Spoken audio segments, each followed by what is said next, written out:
I'm Daniel Juliano. I have been a physicist and an engineer, and I am now the Director of Technology Transfer at Montana State University.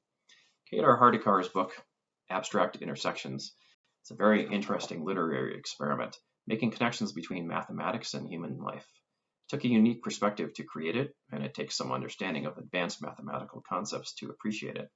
That said, there are many scientists, engineers, and other technically trained people who have such an appropriate background. Many of us were trained in advanced mathematics as a tool in physics, engineering, and the like, but there's so much to learn. The beauty of the mathematics tends to get lost in the rush toward competence. It's like driving by a beautiful landscape on a cross-country road trip. You might get a glimpse of the beauty, but don't really have time to appreciate it.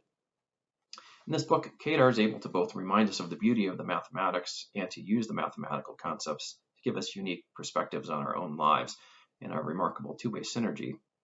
One poem I especially liked, and which should be understandable by most any technically trained person, is Fourier series.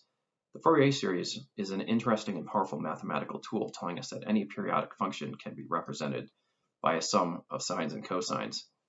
Kedar draws an analogy between the Fourier series and a fundamental mystery of human life. It is almost universally understood, especially in the great world's religions, that every human being is unique, but that also in a fundamental way we are all one. The seeming paradox is resolved in an analogy with the Fourier series. There are an infinite number of periodic functions, each unique, but they can all be represented as a combination of the same building blocks. In the same way, every human being is a unique combination of the same characteristics that are seen to some extent in every other human being. So we are, in fact, all simultaneously both unique and the same. It takes a rare and special mind to draw these parallels, to map them out, and to make them relatable on both the mathematical and human levels. Congratulations to Kedar Hardikar on the one-year anniversary of this remarkable accomplishment.